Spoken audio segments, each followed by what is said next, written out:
Ernie. Nate. How's it going, buddy? Man, I'm proud of myself. Yeah, 6 in a row. 6 in a row. Yeah, you're making it. Yeah, I'm already looking up bracket cards, man. There you go. I'm getting that consistent on being here. Yeah, we got a couple of new guests on here today. How you guys doing today, man? Doing good. Doing fine. Thank you. Yeah. Appreciate you making the trip. You guys mind introducing yourself to anybody who doesn't happen to know you? I'm Jason Rouse. Jason Rouse Motorsport or Racing. I've had a number of cars over the years, but my current car is the 69 Nova with the big blower, makes lots of noise, blows off hats. Mm-hmm. And who's this character sitting beside you? This guy here, I don't know, I picked him up on the side of the road earlier, but no, that's my dad, Emmett. Yep. So he's yeah, my main supporter. Yeah, I kind of corrupted him in the bracket racing world, and he had a little car, and the very first race he entered, bracket race he entered with the car, he won it.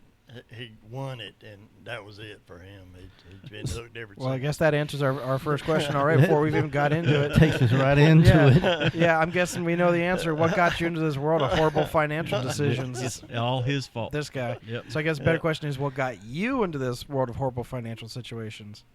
Well, I've always kind of liked the drag racing world anyway, and I had bought a old 72 Chevy Nova, and it wasn't really anything special, and this has just been quite a many years ago, and I put a little rebuilt 355 Chevrolet motor in it, and I thought it was pretty quick until I got to the drag strip.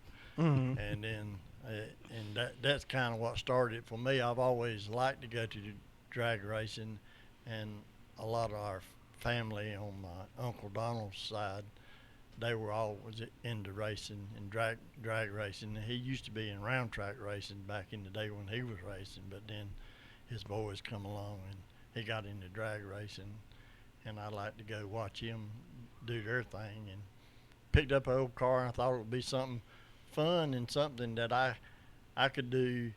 I was just working a public job, had 4 kids, didn't have a lot of money.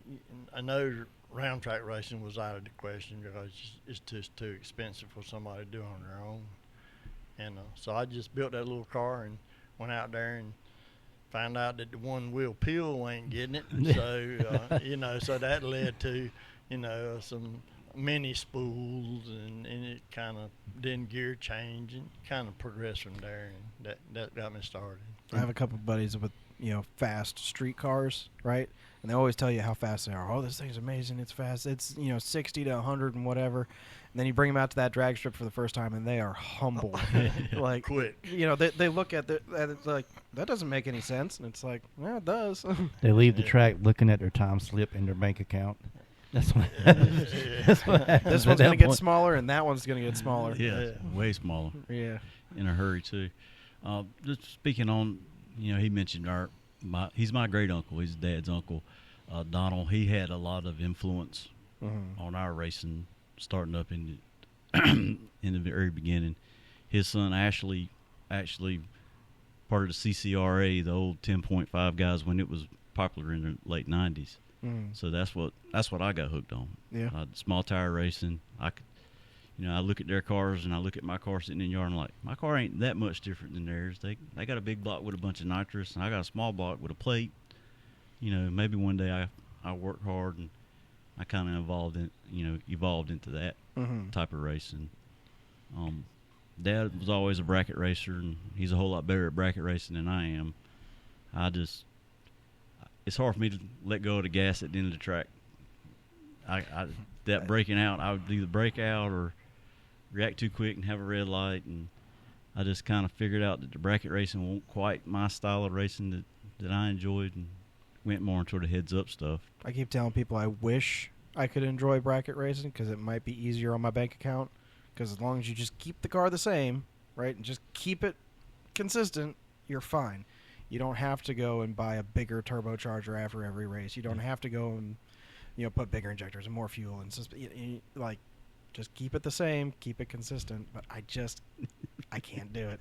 I have to go faster. I have to go faster. Yeah, me too. I got the speed bug, and I want to go as fast as humanly possible with anything that I try to do. And of course, we always look at the rule sets, and you look at your bank account. You're like, well, I don't have quite the bank account to run this rule set, but hey, I can build this right here, and I can probably be pretty competitive. And that's kind of how our racing goes over the years. We make the most out of what we got. You know, we're not, rich or have endless money by any means, but we just kind of optimize our combination and keep on plugging.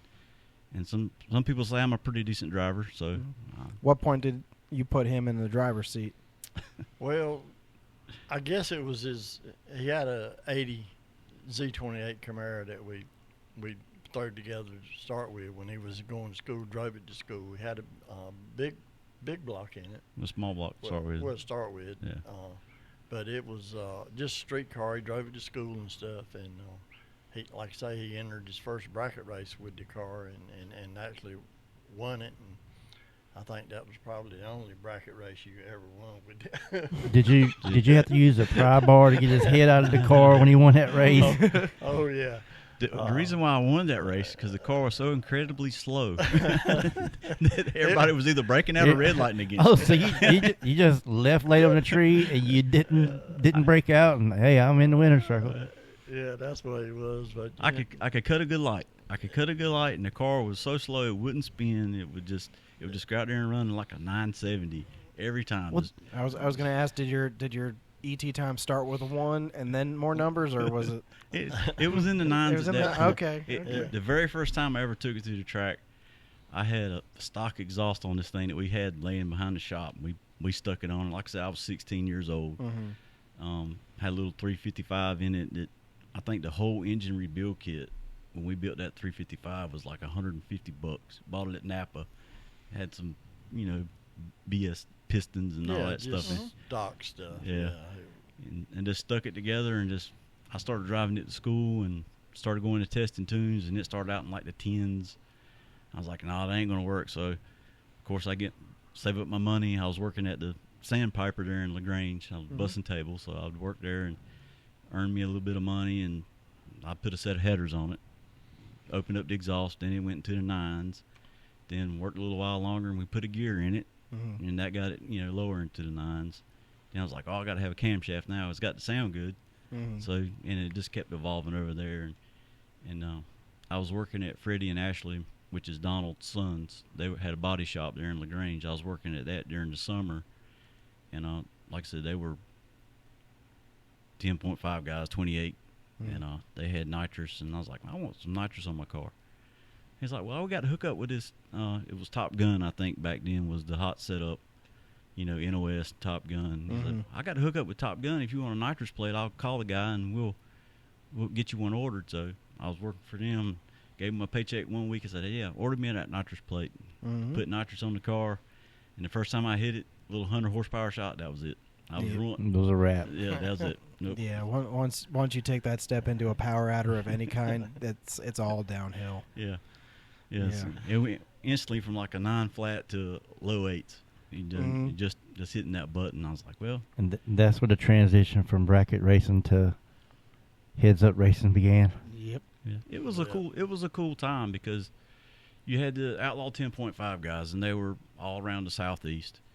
And you could go to a 10.5 race pretty much any weekend. The Orska stuff was big. Like I said, Kinston had Kinston, Brewers, Jacksonville. They had the CCRA, so they had the Outlaw 10.5 with the big 33 1050Ws. Then they had I can't remember what it was called, limited. Maybe it was limited back then. And they had 28s, and that's what my cousin Ashley had. He had a 68 Camaro with a 468 with a Fire on it, and it run probably high fives, 580s. But back then, that was flying. That was fast. And everybody was on slicks. Yep. Everybody. There was no such thing as radials unless you counted the tires that you pulled. It was on your truck that you pulled in with. Yeah. That was back in the day. Yeah. And that was in the late 90s. I had my little Camaro, and they were having you remember the little streetcar shootouts they used to have at Kinston on Thursday nights? Yeah, every once in a So while. it was quarter mile, had to drive it in the track, and I started getting into some of those. And, of course, the car's evolving the whole time. It starts running. I think I eventually took that 355 out, and I saved up my money my senior year and started piecing together a 357 small block. I picked up a set of heads from a friend of mine at school. His dad had a bracket car. Picked up a set of heads. I picked up a block, crankshaft, rods, and threw together a little 357 that could handle a little bit more nitrous. And it got into the low sevens on that 355, on that 357. And then after I graduated, started making grown people money. Yeah. I went into the big block world, and pretty much once I went big block, started shoving your money down the carburetor at that point. Yeah, bigger hole to drop your money in. Yeah. Yeah, but Yeah. built a 468. Kept the same configuration. It had the same nitrous system. It went from motor to motor to motor. So it's still on the same Camaro? Yep. That ADZ28, and I still have that car. Okay. Yep. Built a 468 after I graduated high school, and then it went to the sixes pretty quick, and drove it every day. Matter of fact, I had a problem with my truck. I busted a motor in my truck, and I had to have something to go to work every day on so I could make money. I drove that car, that 468, to work every day for like 6 months, and it was a pretty radical 468 back then. Yeah, you could hear him. We live 3 or 4 miles off of Highway 70, and I could literally hear him when he turned off of Highway 70 onto the other road coming home, because it had like, was it 4-inch? Yeah, 4-inch exhaust on it, and it just come down through the header to the big two flow masters. You could run your arm right straight through them, and I could hear it. I said, well, I hear Jason coming, and it'd be 5 minutes later before he got there, but you could, if the wind was right, you could hear him coming a long way. So there was no sneaking back home late at night. No. You'd have to push the car for a couple miles. Yeah. Eesh. Yeah, I had That might have been on purpose. I think so. I'll help you get them mufflers. We still got those mufflers, by the way. Yeah. Oh, nice. Yeah. So you have to put them on one of your sons. You can pass them on down. Yep. It's generational mufflers. That's the set we're going to put on it now. So, kind of the evolution of the Camaro, we'll kind of move from car to car. I've had a few. The Camaro now, of course, got married, had a couple kids. Life gets in the way. It gets pushed in the back there because I'm getting other cars and doing other things, and it kind of gets pushed to the wayside.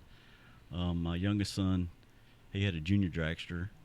I bought him a junior dragster. He done really good. He got his very first race. He got runner-up. Yeah. I think he got runner-up every race he ran. Yeah, he was always. I mean, he just really caught on really well to the bracket racing deal. He's saying he got it from Grandpa. I think he did. I really think he did. He got it from Grandpa. But every time we'd go to a race, and he couldn't race much because he's busy playing baseball. That's his thing. But every time he'd go to a race and get in a race, most of the time he'd wind up with some money. So he was pretty consistently getting into the money. Yeah, he'd show up to the race and like, let me knock this out so I can get back to the ball game. Yeah. Exactly. He'd just go ahead and just put everybody on the trailer and all right, we got a game tomorrow. We can't be out here all night. Let's go ahead. There are several races on those Thursday nights that we ran that his mom would drop him off from the baseball field. He'd get out of his baseball uniform and get into the car and go racing. I'd literally change in the car trailer. Yeah. But he's doing pretty good. Like I said, I'm glad he's got interest in it. Yeah. We had Willie and Blake Toller on here. Oh, yeah. They love that yeah. junior dragster. Yeah. I did ask them, though, and I'll ask you the same question. What's worse, though, soccer parents or junior dragster parents? I'm going to say junior dragster parents. Yeah. Yeah, they are a breed of their own. Yeah. I didn't quite mesh with the whole thing because I was just trying to transition him. I want you to get some experience in this little car, but as soon as you're old enough to get into a big car, we're putting you in there, and we're going to get you going. And not knocking junior dragster parents or junior dragster. I think it's a great thing because I was around when it first started coming up. Yeah. I remember seeing them when I was younger. I think it goes down to a lot of the, like, a lot of the junior dragster kids are in it because their dads are racers, right? They want them to do it. But for us, it's difficult sometimes to turn off that competitive Yeah. side, right? And so, and then generally, not always, but generally, our wives don't come with us to the racetrack. But you got your little boy or your little girl in a junior dragster, mama's showing up. Yeah, and that's right. just going to raise the emotion level a little bit at the racetrack. Yeah, you send that junior down as a dad, and it's like running like a 740, 720. You're like, man, that thing's slow. Mom, you send it down, it's running like a 750. She's like, what is going on? That's way too fast. That's way too fast. You're like, I went the wrong way with that screw right there. Oh, darn. I remember the very first pass, wide open pass, I let Noah make in the junior dragster. I said, okay, hold it. When you see the finish line, let out. He said, okay. So 8th mile racing, we're at Kinston, not thinking about the quarter mile marker. And I hear him go down the track, and he does good. He leaves the line. Everything looks great. And I'm listening to the junior dragster. And he goes about 1/8 mile, and I don't hear no gas letting off. And he gets to 1,000 foot. I'm like, I think the throttle's stuck on that thing. And he gets to the quarter mile, and I hear it let off. And I got back to the end of the track to pick him up. I said, son, how long did you hold that? He said, I held it to the finish line. I said, not the quarter mile finish line, the 1/8 mile finish line. Yeah. He's like, well, I didn't know. It's the first time I've been in the car. There you go. There's no telling how fast he was going, that little thing. I mean, it runs 60 in the 8th, so I'm sure he's probably going 80 in the quarter. Yeah. When he went through there, what was it, 8 years old, 9 years old when he was running that? Yeah, but you know how those little motors are like that. They normally got good parts in them, and they'll run till they run out of fuel. I mean, they normally won't come apart. You know, it just like go-kart racing. You put alcohol jet in your carburetor and put a good rod in, and you could run it until it couldn't get no more alcohol in it, but it wouldn't normally come apart. I was surprised to find out recently the big boy, the top alcohol, race cars for NHRA, those 12,000 horsepower things. The only way to shut them off is to run them out of fuel. Yep. Yeah. Once they've started, that's it. Yep. So when they're doing their practice in the pits just to make sure everything's running, they literally just disconnect the fuel lines and just have fuel spraying all over the place. Yep. And then they put in just enough fuel so that when you go through the 1,000 foot, it runs out of fuel. Yep. So it gets hot. Yeah. And like I say, you spark. You don't have to have spark anymore. It's so hot. It just keeps self-ignites. Keeps self-igniting and running. Yeah, basically the spark plugs turn to a glow plug like on a diesel. It just keeps running. My configuration is very similar to what Top Fuel guys run. Not saying it's a Top Fuel car, but we keep those secrets out. we use mechanical fuel pumps. So we got a big shut-off valve on the pump, and that's how we shut ours down. We just take and close the fuel valve, and you'll hear it idle up as it's running out of fuel, and we just run it out. So what is if you're not afraid to say, what is the combination you're running now? So the combination on this car, I've had another blower car in the past. It was way different, but this combination here is a stock block, 454 block, but it's 496 with a 1471 Cabelco on it, alcohol. Just kind of standard blower stuff, but it's big block Chevrolet. Just standard blower stuff. Just standard blower stuff. You probably seen your mom drive one to Food Line. It's got more displacement than my engine and supercharger. She's got a pink handle on her shutoff valve. Right. So when we first started on this car, it was kind of like a project to keep me busy. So we'll kind of backtrack a little bit. Probably the car I'm most known for is my 69 Camaro I had. We called it Shimmy. It had a big 1471 blower, but it had a Hemi in it. Keith Black Hemi out of a funny car. And that's where we got started in the blower world. I bought the car. Always wanted a 69 Camaro. And it was nasty. And I had an opportunity. Todd Jackson had one for sale. So we worked out a deal. I ended up with the 69 Camaro. And I had a small block 408 LS motor I built with Nitrous, and you could spray a ton of nitrous on it. I was going to throw it together, power glide, all sitting there, and my buddy Chris, who is a lot of, he reeled me in. He corrupted him good. He called me up one day. He said, "Hey man," he said, we just come into a bunch of funny car stuff. We bought a front engine dragster. We got a funny car. We got a spare motor. We got some blowers, fuel injection stuff. Come take a look at it. So I went down to Wilmington, Todd Jackson's place. He had it all down there, and they opened up this storage barn, and there's a full funny car sitting there with the Hemi sitting in it, blower on it. I mean, it's just sitting there, just ready to go. I was like, man, I really wouldn't mind having that. And they said, all right, we'll work out a deal. I said, worked out a deal with them. Got that motor, got it home, and when I picked it up, they handed me a crate with the pistons and rods in it. I was like, must be spare pistons and rods because this motor's sitting there ready to go. Pulled the oil pan off of it, just the rods and pistons that were in this motor. Yeah, it was just a hull. Yeah. So the guy who had it, he would take it around to car shows. You remember Ernie knows Cowboy around Kinston. So he would parade this car around, unload it out the trailer, and talk about how fast it was and how he was going to go burn up the quarter mile with it, funny car race, and didn't have rods and pistons. Well, if you watch some of those things, apparently only takes like 20 minutes to put pistons and rods in it. That's right. I can tell you it does take longer to put rods and pistons in one than what they can do. Yeah. Because we've had to do it several times. It probably helps that when they're doing it, the engine's still hot.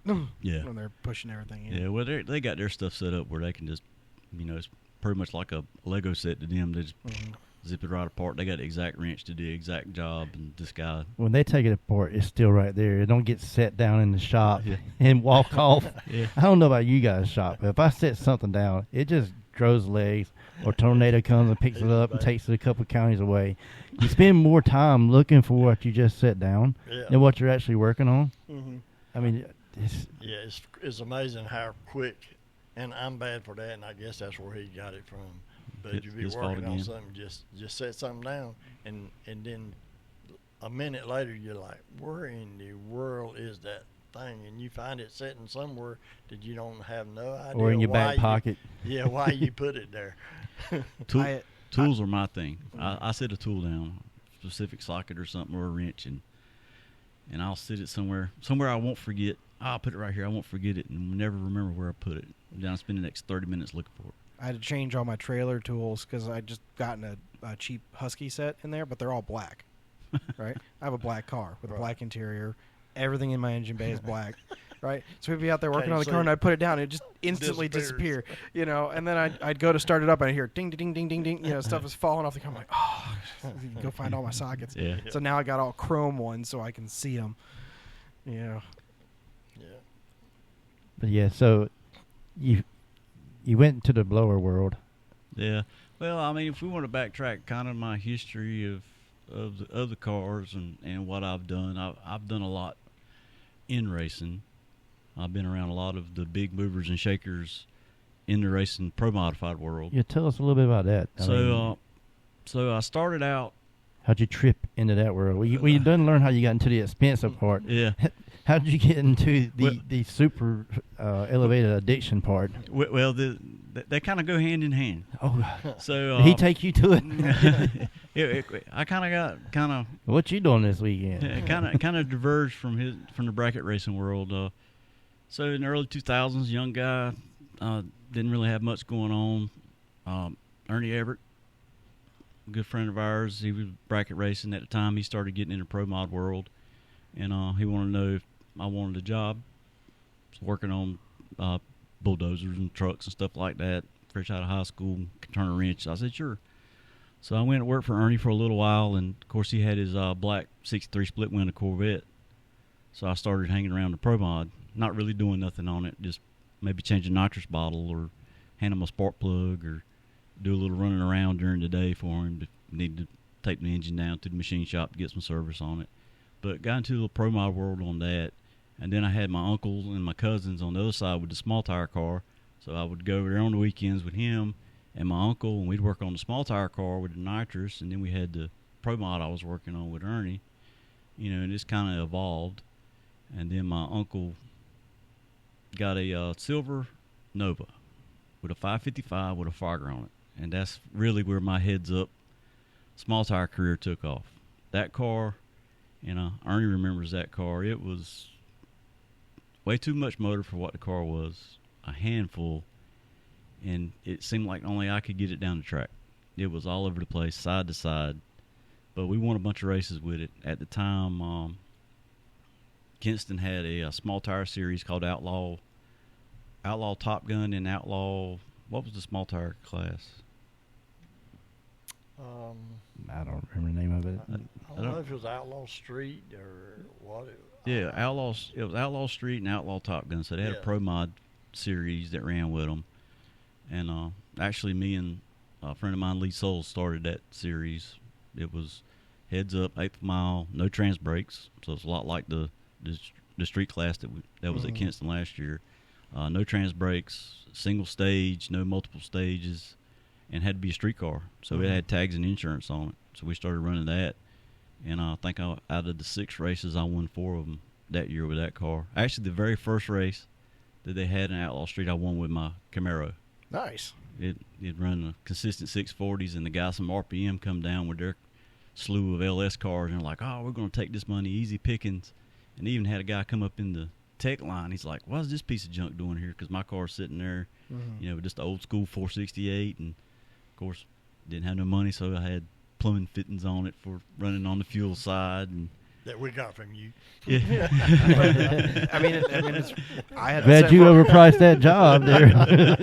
I'll be honest. I've ran several plumbing fittings on mine this year because I was like, this AN45 that I need is like $70, right? Or this brass 45 that I got in my truck anyway is $2, and that one's not gonna corrode. So let's get some paint match. They'll never know. I never even did that. I intentionally didn't do it because it pissed off one of the guys working with me. He's like, I hate that fitting. I was like, I love that fitting. I'm gonna leave that one exactly there. Nick. He wants everything to look perfect. I was like, I'm just gonna leave that there just to mess with him. Look, I don't care if you go buy a car off the showroom floor. If you want to race it, you better throw some duct tape on it or something. It is not gonna go straight. Yeah, I've seen so many guys do that, and you got to have something wrong with it. Speaking of that, I'd like to hear one of your stories. What's one of the wildest things we try to talk about on the podcast? What's one of the wildest things that's happened to you on the way to a track or in between rounds? You have to use duct tape or zip ties on your car, or we got a bunch of in between round stories. Mostly. How about Galot? Oh my God, Shimmy. So Shimmy is a cause for a lot of my in between round stories because that car was just crazy. It held together with hopes and dreams. Yeah. So Shimmy was running.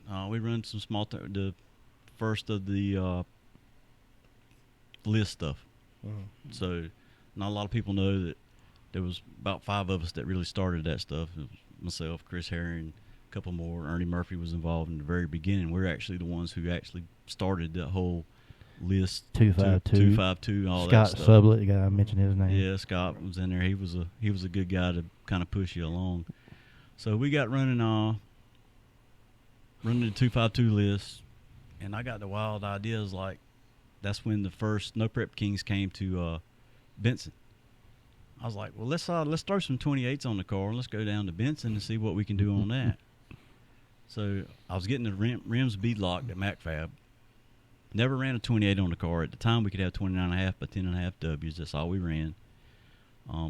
So I sent the tires to MacFab and bought a new set of slicks. They were in the trailer. We run to MacFab, pick up the rims, go right straight to Benson, put the tires on the rims, put everything together. And the first pass, it picks the wheels up about a foot, totes it out there 200, 250 foot, and she's hauling the mail. So we ran that race, and we done really good in it. Ended up getting runner-up, but during one of the final rounds, we were going to be, in the semis between the,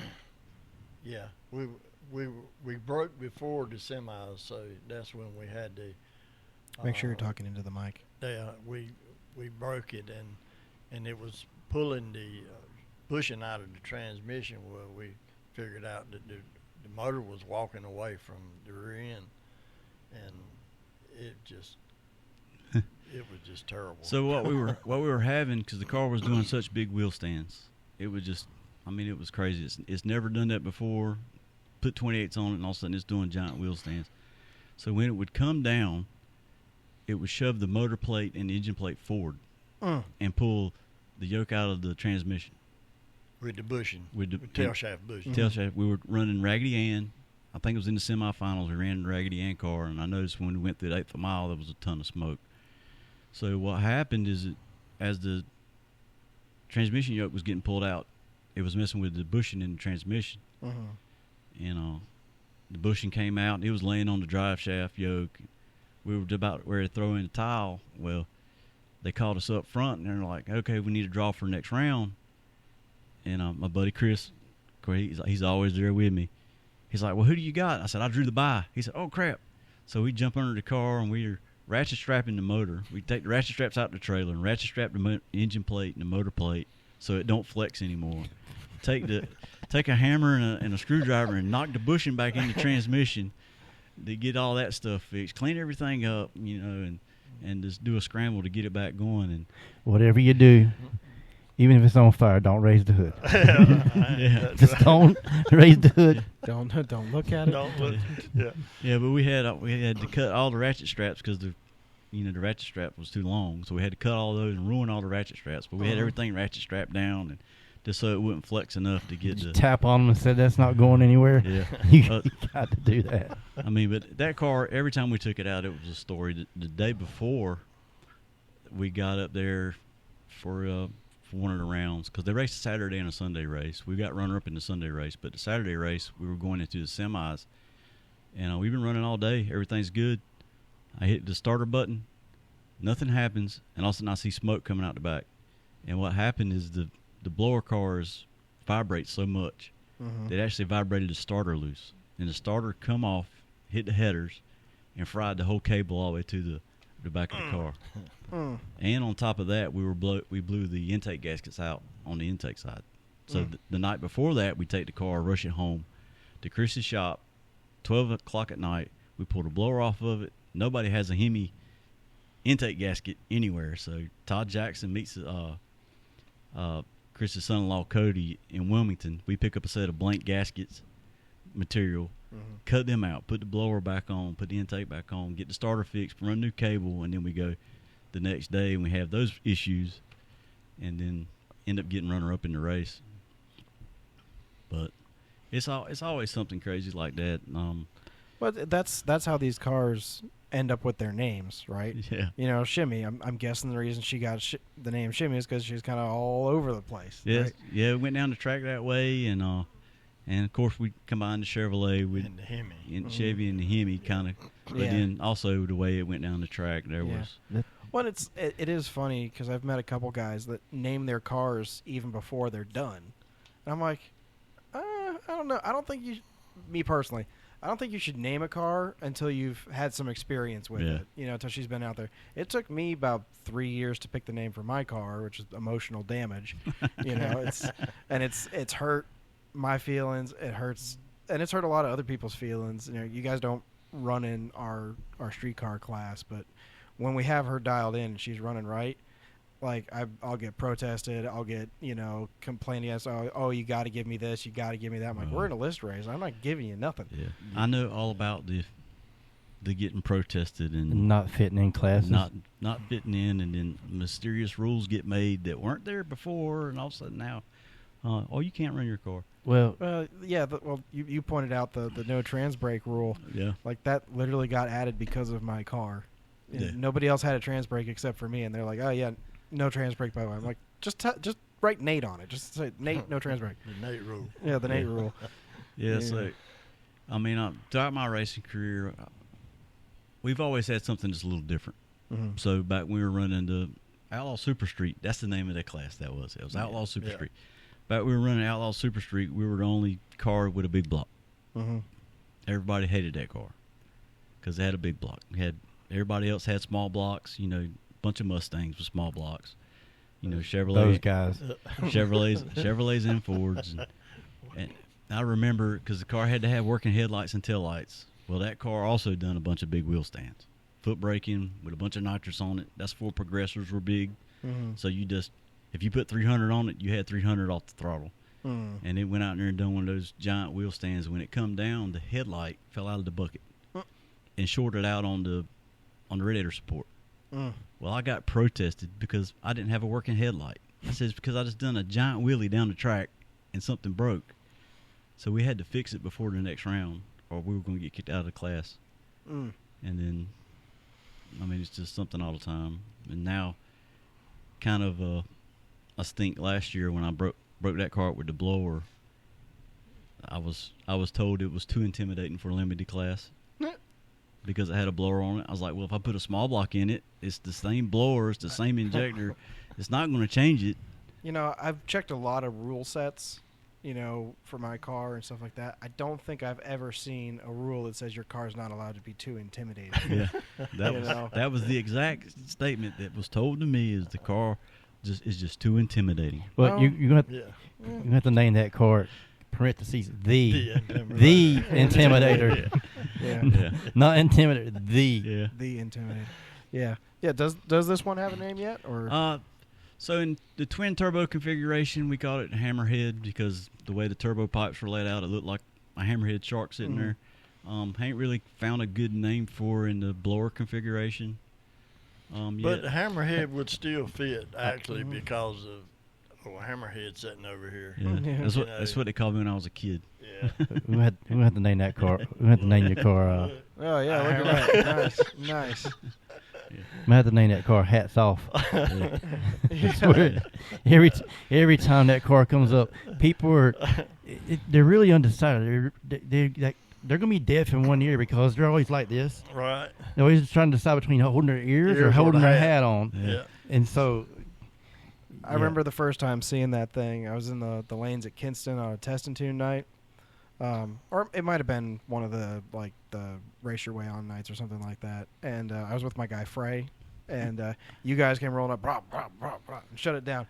And like Frey, just like his eyes get like this big, and he's like, oh, 'cause he's got a Nova too, and he's like, oh my God, look at that thing, that's so amazing. I was like, Frey, make sure you wipe the spit off, you know, before you leave. You know, just drooling on the car. Yeah.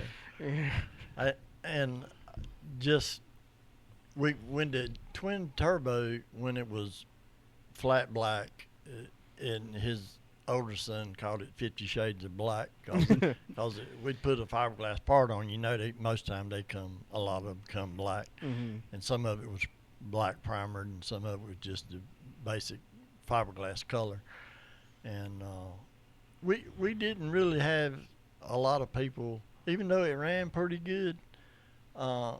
People just didn't notice the car much, and they wouldn't really talk about it.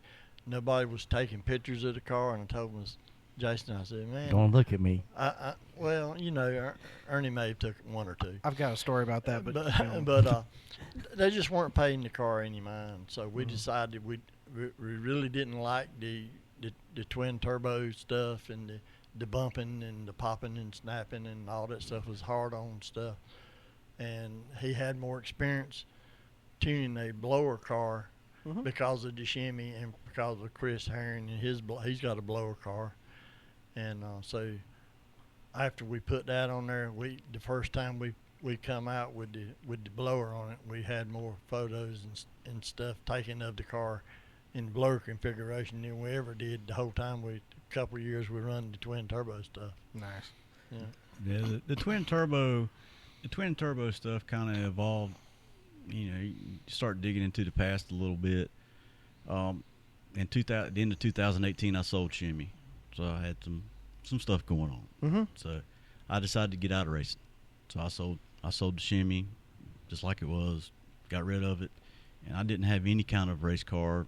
I don't know, for about a year. I went out there and helped during the 252 list, and I helped Chris because Chris was getting his car figured out about then, and we started running his car some. But I stayed out of racing for a little while, just trying to stay with it long enough to keep my fix, but do other stuff. My son was playing travel ball, and he was playing for school and stuff like that. He had so much ball. We just played ball every weekend. So I decided to help him out with ball, and I was coaching teams, helping coach baseball. So I devoted a lot of time for that for baseball, but But after he started getting into high school ball, middle school ball and stuff, and other coaches were taking over, and I didn't need to spend so much time. Dad had that car sitting out there under a shelter, and it didn't have any quarter panels on it. The back end was gone. He had bought a quarter panel. He's like, "Hey, you need something to do. Let's start tinkering on that car." Mm-hmm. So in about a year, we built that car, and I was putting that twin turbo motor together, and the twin turbo motor was actually for the white Z28 that I still have. I was going to put it in there and just pump gas deal. 8.5 to 1 compression, pump gas, this twin turbos for the ooh and ah factor, just drive it around, just a street cruiser.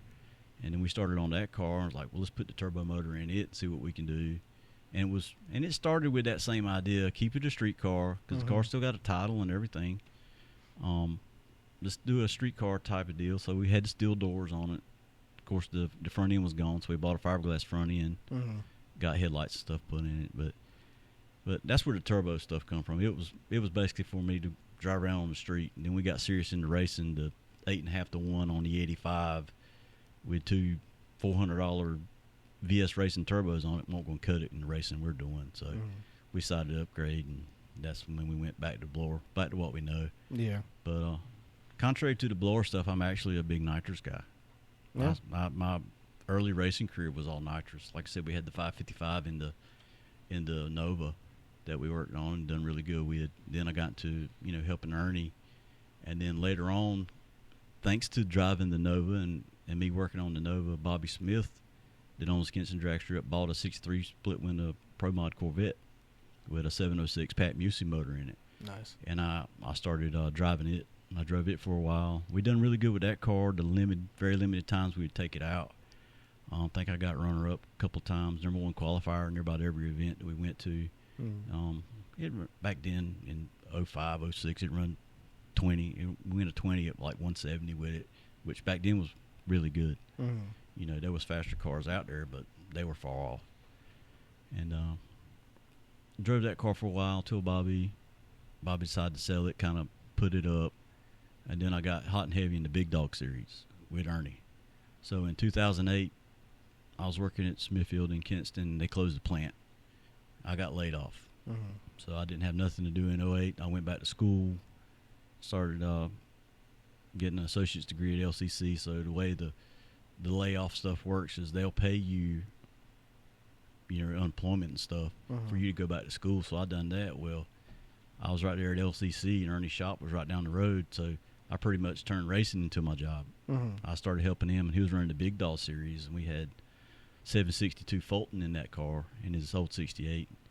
And that's what really helped me. Ernie really done a lot for me, and luckily enough, I was knowledgeable enough on the computer stuff, the MSD stuff that started coming out, the computer stuff. I was knowledgeable enough on that stuff that I kind of caught people's attention, and I was pretty good with kind of tuning that stuff, and won't too bad tuning Nitrous too. And we kind of worked together with Gene Fulton and Todd Tutterow and all them racing down in Big Dog. I remember sitting around the motorhome, and you got Chris Rini, Todd Tutterow, Jason Harris, Travis Harvey, all the big people that's in pro mod world now. We used to sit there and eat supper with them at the motorhome and just BS with them all day long. You were just sitting there. Hold on, let me write.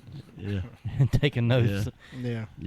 And through the years, then we started running. Then Ernie decided to upgrade. He bought the 69 Camaro. Had the 69 Camaro built, and I helped him do a lot of that. Picking out of what parts and components we needed to get that done. Then we went to the 903 Fulton motor and ran a little bit of the PDRA when it was first starting. But that was fun times. It was good, but That's a good series. I like the PDRA series there. Yeah, That's I like a tight program. So you've ran Nitrous, you've run twin turbos, you've run supercharger or blower. Excuse me, blower. You're the supercharger guy. Mine was a supercharger. That was a screw. So, in your opinion, of those three that you ran, which one has the best recovery? If you brake traction, or you still trying to come back around after you brake traction so many feet? The blower deal, because it's direct drive on the throttle, you can feather it a little bit easier. Because nitrous, if you're either going to have nitrous or you're not. So when you take your foot off the wide open throttle switch, you're not going to have anything.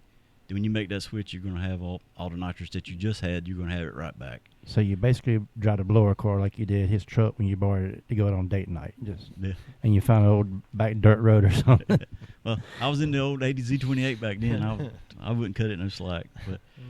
But in the turbo car, I found it was a little slow on the recovery. When you get out there and have to pedal it would take a second for it to kick off. Where the blower, I mean, they all kind of have their disadvantages and advantages.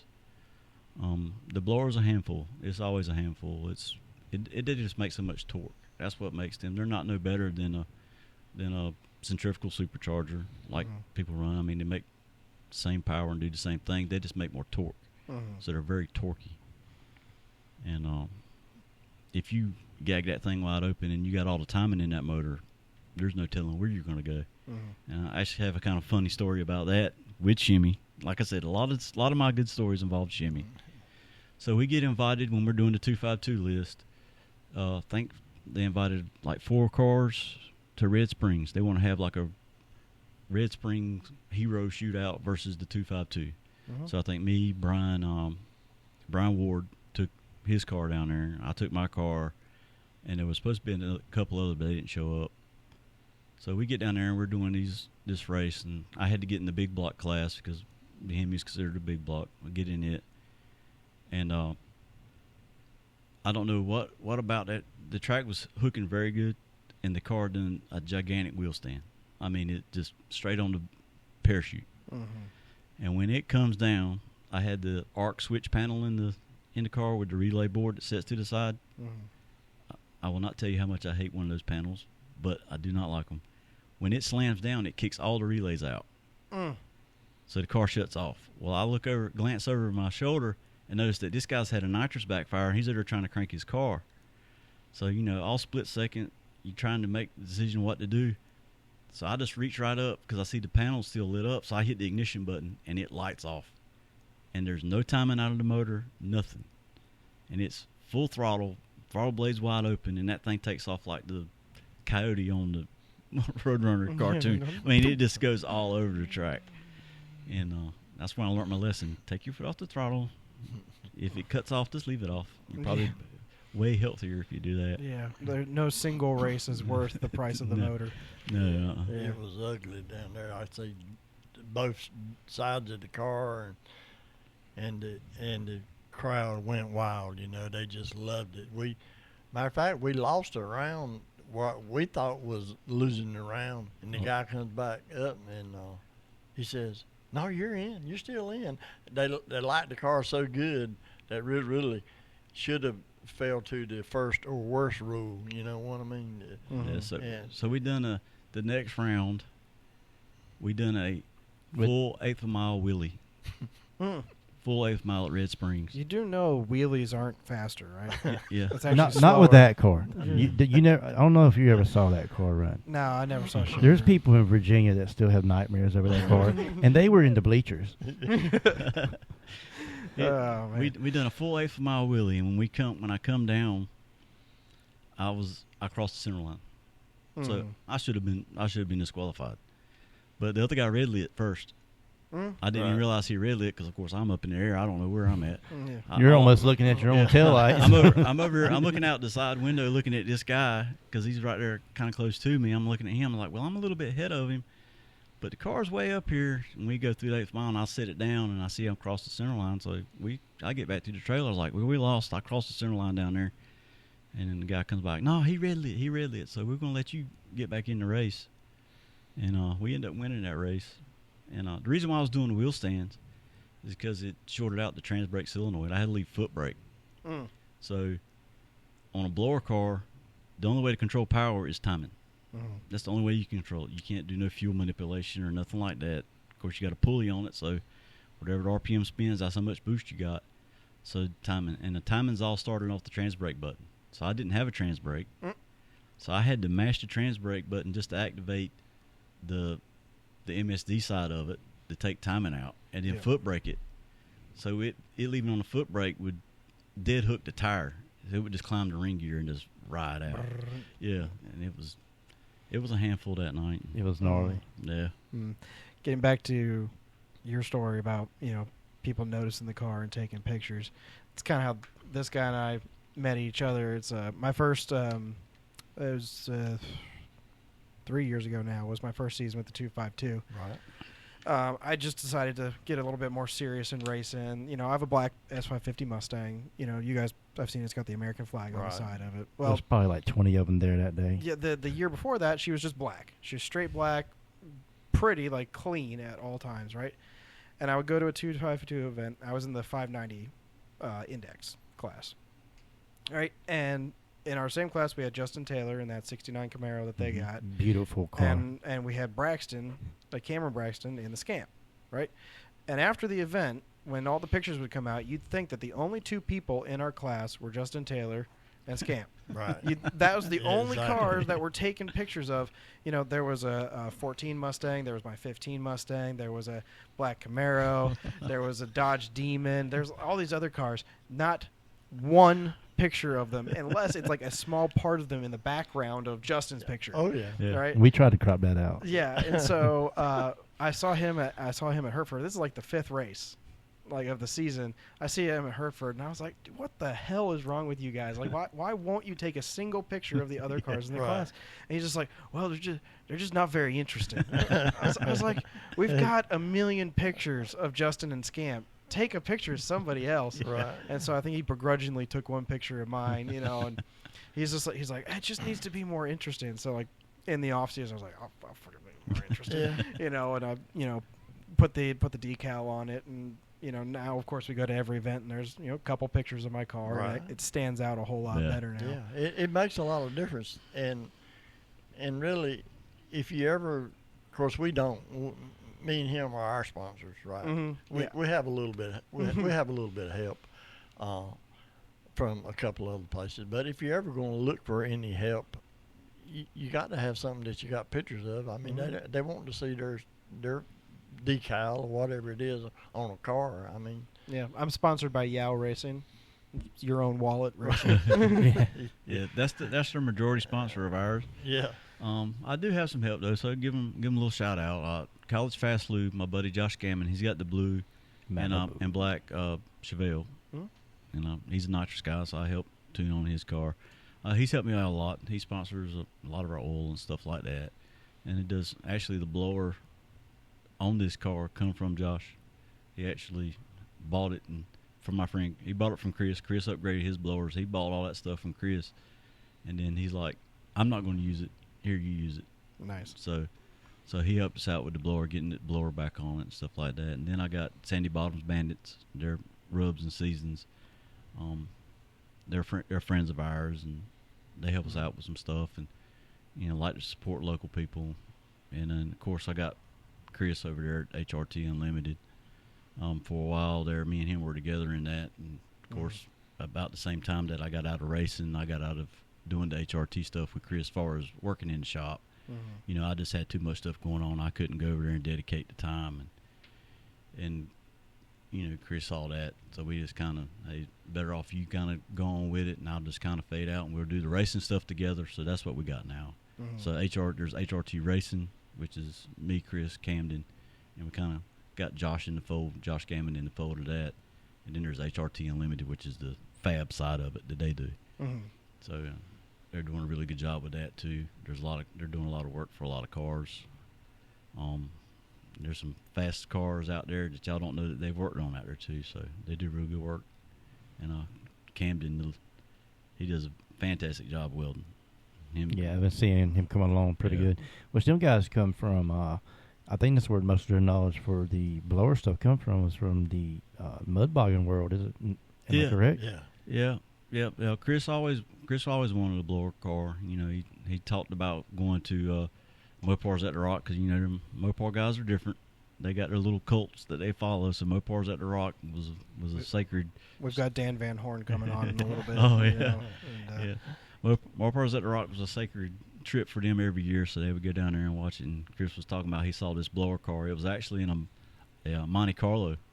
It was a Chevrolet with a blower, but it had a Hemi, so they could have it down there. He said he remember seeing that car go through there, and it probably run low sevens, maybe high sixes at the time. But in 1991 or whenever it was, that was flying. I wasn't even born yet. Yeah. So he's just always had a fascination with it. But yeah, I call that the Cam 2 days. Cam 2 or aviation gas. I mean, if you had to hook up on some aviation gas, you were flying back then. But most everyone was running. They were running pump gas. You just go right to the local, was it Highway 70, corner of Highway 70? Just pull right to the pump. the Mallard station. Get that Cam 2. Yep. I mean, if you can stop right there at Highway 70, fill up and run to the track, make about 3 or 4 passes, have enough fuel to get back there to put at 93 in it, adjust your distributor, and get back home. That's what a lot of guys did. I mean, I used to use the Cam 2 in my Camaro back when I was running the big block and the small block with a nitrous. You know, running on pump gas all week long. Thursday nights, you're going out to the streetcar shootout. You stop by there and get about 10 gallons. You run your gas and you're all the way out. You try to do something, get all your gas out, so you have fresh 110 octane gas in. Put it in the pump there at the Mallard station on the corner of Skinner's and race all night. And reach back there, grab that distributor, and you're good to go. There's a BP not too far from here, and the guy who owns it is a circle track racer, and I guess the rules in the series that he runs, it has to be a pump gas. So one of the pumps at his BP is 110 race fuel. Yeah. Right? I was like, I'm pretty sure he's probably the only guy buying it, but it's technically, Yeah. it's there. It's pump gas. It's pump gas. Yeah. It's pump gas. You know. Well, really, when I found out when I was running the twin turbo car, I ran on the 85. The E85 is the way to go with pump gas now. Oh, yeah. We pushed that car pretty hard on pump gas, it being down on power because it didn't have no compression and stuff like that. We put 30 pounds of boost on it, and it would take it. It would run pretty good, you know, with our limited knowledge of what we had and undersized injectors to start with because we were just building a street motor. We didn't know what we had. Then call up, Bill, it atomizer. Oh, I got a 210 injector in that thing. You got how many cubic inches? 496. Oh my God, you're gonna burn that thing up. More fuel. More fuel. Yeah. So then we more injectors. 2,600 for injectors later. You know, start running. But I believe we stuck with the turbo stuff. We'd probably be just as fast as we are with the blowers. Just the learning curve. I already knew the blower. It's easy. Well, you want to ask him a question since he did run twins? You want to ask him the question? Oh, is a twin turbo car a dual power adder? No, single. It's a turbo. Hey, there you go. It's an internal debate inside of the street car class, right? Because most of the supercharger guys, you really need to have at least like a 50 shot of nitrous on it to for really cooling to make it efficient. To make it efficient, right? You know, and then you got all these like twin turbo guys coming out there now. You can get a Hellion kit, you can get all this other stuff, make way more power than you can on a supercharger, and they want to say that the twin turbo is not dual power adder, but if you put a 50 shot of nitrous on your supercharger, that is dual power adder. And it's like okay, to me, twin means two. Oh yeah. So that's dual power adders. Are they faster than you? Oh yeah, they've all been faster than me. Let's get the rule book. But I'm going to twin turbo, so you know now it's a single power adder. So I mean, I think the power adder is if it changes categories. So turbo, it'd be like having twin superchargers. Because that was run, twin Pro Chargers was run back in. Yeah, Torque Storm is doing that with their twin Pro Chargers, basically. There was a guy down at South Georgia running it, Mustang Mike or somebody like that. I can't remember his name. Had a blue Mustang, but he had twin Pro Chargers. And even back in our Pro Mod racing days, there was a guy named Rick Fleck. He had a Corvette that had dual staged Pro Chargers. He had one Pro Charger that fed another. And that was considered a single power adder because it's of like kind. It's you know, two turbos are still turbos no matter what you do. Yep. But if you go nitrous and a turbo, that's dual power adder or stuff like that. Well, I know the two JZ guys. A lot of them have to do that too because to get those turbos to light off, they just need a little shot of nitrous in there to get those to actually make it an efficient engine. Yeah. Well, we messed with 4-cylinder stuff a little bit with Camden Herring's car. He's got that 4G63 in his car, and that's what we had to do with it because there's nothing there as far as cubic inch wise to spool the turbo, and to make the boost and power you got to have a big turbo on it. So we had to put a little bit of nitrous on it to get it to go, but we just used it for spooling. As soon as it spooled up, and got down the track, we turned it off. Yeah. We mess with the Pitmans a lot because we had a race down in Fayetteville. And the rules of the race were single power adder, AC and roll down windows. Like they wanted it to be an actual street car, right? Well, and everybody knows the Pittmans run a Pro Charger Nitrous setup. Right. And so Brian Pittman's famous line was, "Well, the Nitrous is only for cooling purposes only. It doesn't go into our engine at all." I was like, "Of course it goes into your engine. It goes straight through your intercooler, right into your engine." Yeah. And he's like, "Yeah, but that's beside the point. It's for cooling purposes only." Yeah, the only way I would think nitrous on one for cooling purposes would, like I said, I've been around racing a long time. I've seen a whole lot of stuff come along, and I know when turbo stuff and the air-to-air intercooler stuff was big. You know, they had the little halo bar that sprayed the nitrous on the intercooler itself. Mm-hmm. Now, I wouldn't consider that a dual power adder. It's just like an intercooler. Mm-hmm. But if it's going in the motor and it's going past the valves and going into the cylinders, that's dual power. Yeah, I agree with you. Just depends on how good a salesman you are. It's really. Oh, I know, right? Well, we've kept you for a while. I'd like to know more about what you got upcoming this year for your Nova. I know you do a lot with the 252. Are you doing anything with Renegade this year, or other races planned? Yeah, we're actually number 9 on the Renegade list. Got to get those numbers up, Bo. Yeah, well, Let's give him a fair chance, man. I actually ran the number 1 guy first round, which is Josh Gammon, the other car I helped work on. That's bad. That's bad whenever you're seeing, there goes my blower. Yeah. I knew it was bad. Yeah, I actually red lit. I had a brain fart moment. I ain't raced in a while and turned the button loose and red lit. But we're going to run the Renegade a little bit. We're going to run some of David's stuff with the 252. We plan on going to the Jacksonville next weekend. Fast. Yeah, we're going to Jacksonville next weekend. Which, when this comes out, that will have been 2 weeks ago. So Yeah. Congratulations on winning. Oh, yeah, thank you. Oh, man, I'm sorry you went out first round. That really sucked. Yeah. We'll take the winning one. we're due a win. We've been working I'll on edit it later Yeah, on. there you go. Yeah, but we're going to run the run 252 list stuff and a Renegade, maybe some of the Galot shootouts they're having on Thursday nights. Yeah, just heard about that. I just love Galot. It's just such a great love that. Josh is a great guy. Like I said, we're trying to get him to come on. Yep, I've been messaging with him, and I'm actually we were talking about it a little bit ago. I'm working with him to add another class to that, more of a street car class. Right. You know, and we're trying to hammer out rules because one of the fun debates we've always had on here is what is a street car? What is the definition of a street car? And it's as far as I've been able to tell, it's whatever your car is, that's a street car. Yeah. Anyone who's just slightly faster than you, that's a pro mod. Right? Exactly. And so it's believe me, I know the pro mod bit. I mean, if you look at that thing there, you're like, oh, that's pro mod. Yeah. You know, Steve Jackson come to hand delivered that motor and we put it in the car the other day. Yeah. So I'm trying to work out a rule set. And it's funny because the rule set that I'm working out would automatically disqualify my car. So I'm like, it doesn't matter. You know, I'm trying to find something where it's fair enough. Yeah. You know, where, the guys that still have full interior cars, single supercharger or something like that are still going to have a fighting chance against the twin turbo guys. Yeah. So And you'll probably see, in the True Street classes and stuff like that, you'll probably see the Camaro, my old Camaro in it, the 80. yeah. Because my son, he's, even though he's tied up with baseball, he still wants to race, and every weekend we talk about the car and working on it. So Yeah. Zach Patterson was trying to get me to pass a OD overdrive car only rule. I was like, no, I'm not building a class for you. And I was like, I don't know where you thought that I liked you that much. I really don't. So no, I'm not going to do that. Basically it's going to be based on weight and tires. yeah, You have to be able to complete a cruise. Has to be a DOT rated tire, no hard tires, and then probably like 3,700 pounds and up will be the weight category that I put it in. man. So, but Josh has still got to agree to it, so we'll see. But yeah, man. So a few of the shootouts at Galot, and got any other stuff lined up? I know.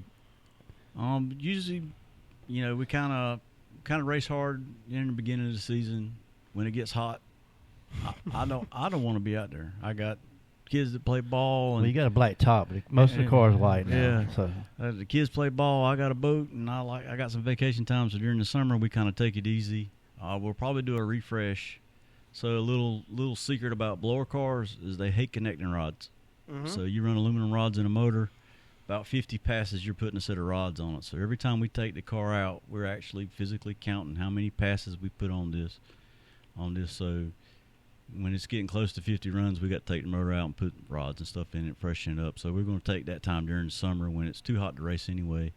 Kind of go through the car and then hit the fall season and see what's popping up. Well, you know, in PK, so as we come back to Rockingham, the end of the year, you might have to do that do-over. Yeah, you got some more ratchet straps. Yeah. Luckily, this car doesn't need ratchet straps. Thank goodness we fixed that. We can get you some of those agra straps. Yeah, the big ones. This car is more racer than the Shimmy was. The Shimmy was a '69 Camaro. We stuck a blown alcohol motor in. Yeah, that was a trial and error car. Yeah, a lot of error.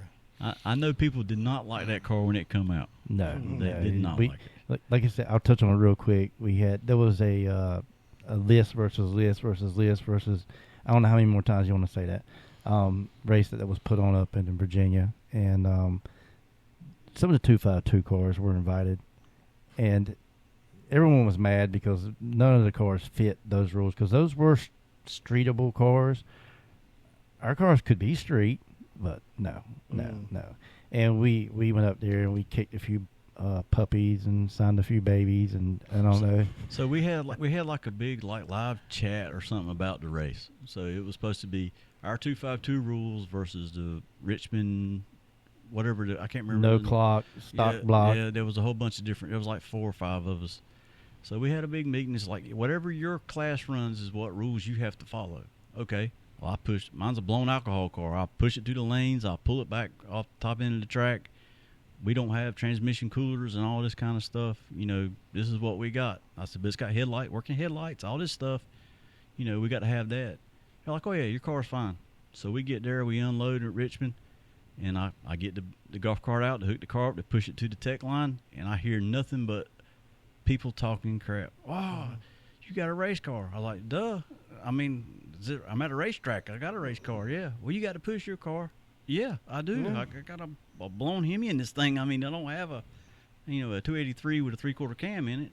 And they just talk trash all night long about the car and how it won a street car and stuff like that. And they finally made it where I had to follow their rules, even though I was supposed to follow mine. I ended up having to drive it to and from. I had to drive it to the stage lanes. I had to drive it back to the pits. Couldn't push it, with a push assisted vehicle.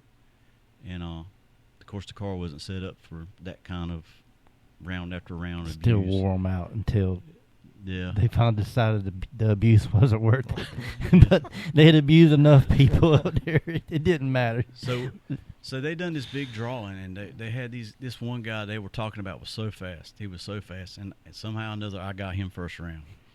And there's video of this. I live streamed this. Yeah. Ernie was up there for all of this. So this guy, and I was, whatever it was instant green. Wasn't it instant green back then? Yeah, and them guys were sharp shooters on guessing the light, man. Yeah, so instant green comes down. I'm over there on the trans brake, and this guy's gone. I'm like, pfft. So I just turn her loose and let her eat. And when the timing comes in on that big Hemi, it's out of there. And I just go around him on the big end, and I kick his tail, and I just see the whole expression of everybody out there just changed. Everyone in the bleachers was standing like. And then when I would come by with my window, because it still had glass windows and everything, and I'd come by with that Hemi surging, through there with my elbow hanging out like a Sunday cruise. I'd start hearing people cheering, and over the night we just got more people following us, and we were doing really good. We got down to the semifinals, and what actually got me was the transmission line. So Power Glide, you run a little loop line because you're not expecting to run it round after round and just heat, and it just built up and blew the line off of it. And with us driving as much as we drove it between rounds, we would actually jack the car up, put a fan under it to cool the transmission, and then we would take and tighten up every header bolt, because they would all come back out, and tighten up all 6 of the torque converter bolts, because they were trying to back out because it was just so much, idling and surging. So much abuse that we done that every round for 5 I remember rounds. more about this as he's talking about it too. They were down a crew member also, and Chris. Not to mention we had a flood. Yeah. And so they had to drive like an extra hour and a half, almost 2 hours to even get there from the south side of Highway 70 to the north side of Highway 70. You had to go almost the 95 to come up Man, or something. I don't remember how in the world I got there. It was through a bunch of. I'll probably come by your house to get there at some point. Yeah, it but was. they won't gonna miss it. Yeah, we told him we were going to be there, and we wanted to honor our word. Chris, he's my best friend. He's my main guy, and we pretty much you see him, you see me racing. He had kidney stones, couldn't go. I don't know why. I don't know if his feelings were hurt worse that he had kidney stones or that he couldn't go. But I guarantee you, if he was there that night and we were doing as good as we were doing, we probably would have been in the finals with David at the end.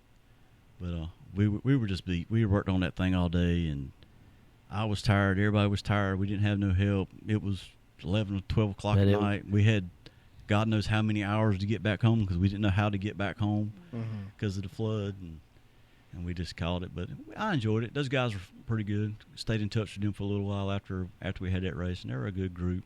A lot of them guys are up there running at Summer Duck now, so Yeah. I want to try to make it up there sometime this year. Jason Blankenship and Brandon, Terry. Brandon Terry, yeah. Good guys. Yeah. Yeah, but yeah, it's cool to get around several tracks. I mean, I'm looking forward to seeing that car run more this year. I mean, it impressed me just seeing you get the handle on the turbos, and now to see you coming back into this in the blower world. I mean, I'm not a big blower guy, but he's converting me. Yeah. One day you might see me driving a Ford with a blower out the hood, man. Hey, He man. might. Yeah. I would be so happy to see that I converted you all the way to the dark side. Yeah, but you won't be happy. You won't be happy when you see a Chevy motor in it. Well, you won't be happy seeing my taillights the entire time. So. Well, Here it is. what's cool about that car? It's a hybrid car, so it's everything as far as ignition wise is fuel tech. Fuel tech data acquisition, all the ignition stuff, fuel tech. But it's mechanical injected. But we plan on transitioning as we keep messing with this stuff. We're probably gonna go full EFI at some point. But right now, I just know the mechanical. It's simple. It's easy. It's make a tune-up. You run what you know. Yeah, that's right. Yeah. And of course, I learned a lot with the fuel injection side with the turbo. I don't feel enough to be comfortable to run as fast as what we do with it. But Good deal. Well, Yeah, I think we're going to wrap it up there, fellas. all right. Thank you very much for coming on. Yeah. Full of stories. If you need some more stories, I got about 100 different shimmy stories, I'm sure. Oh yeah, we will definitely have you guys back on. This has been a lot of fun. As always, I'm Nate the Fast Plumber. You can follow me on Instagram there. I'm Ernie with 10-5 Life. If you are not subscribed yet, make sure you do subscribe. Yep. Like. Anywhere they can follow you guys at. Yeah, so we got Jason Rouse Racing on Facebook. You can Okay. follow us. I post some updates on the car and stuff like that. And, of course, we're on Facebook as our personal pages, too. But, yeah, like and share the Facebook page and get us out there. And, of course, we'll see everybody at the track. All right. Hopefully in the winter circle. Yeah. All right. Well, we're going to get you guys to sign the hood, and then we'll be out of here. All right, sounds good. All right, man, appreciate it. Thank you. We appreciate it too. All right.